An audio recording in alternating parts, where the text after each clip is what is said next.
Sinister, sinister, prompted by malice or ill will, false, dishonest, intending to mislead. So to be sinister is to be prompted by a desire to harm others or to see others suffer, to be contrary to truth, to give a wrong impression. But concerning what exactly? It would be intelligent to critically think about what harms us in light of spiritual understanding, because the physical isn't a precursor to that, but is a manifestation thereof. So even though we can entertain different forms of harm, intelligence makes it very clear that understanding the source is the only way to know what we are looking at and whether or not it's a problem. And if a problem, then the solution is known.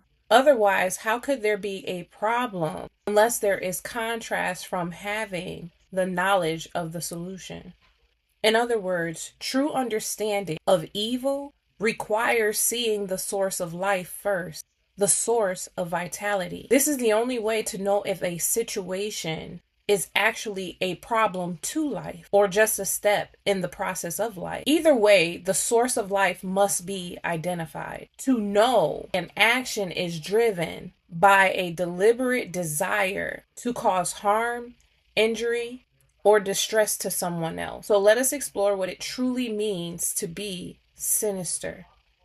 Esoteric knowledge teaches us, as within, so without. But do people who claim to be masters really believe this statement?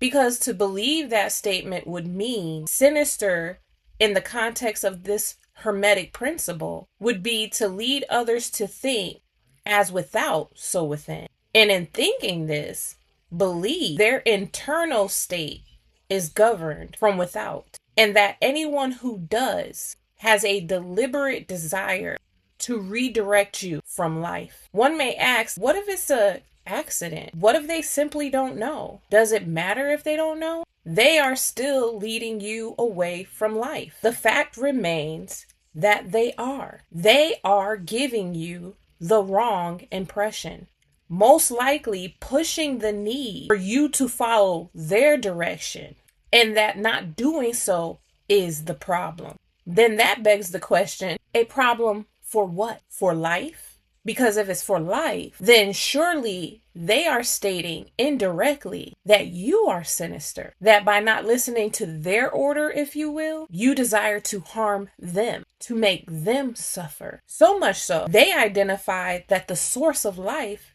is them, which is why you are seen as a problem to that. Otherwise, why not define the evil? And even when it is defined as done in religion, they excuse themselves when their actions fit that, demonstrating how sinister they are. Because every time they turn your attention away from within, they are misleading you from your life. They are misleading you from your vitality. Because working from the outside in is evil. It is life in the reverse. And how can one govern their actions and choices in their life when they don't acknowledge ultimately where their thoughts, emotions, and desire originate from? That is, to value it and protect that. It's quite sinister, don't you think? Given that one's actions and choices mean nothing when the source is unrecognizable. I'm capturing my journey. Feel free to like, share, comment, and subscribe if you get the picture.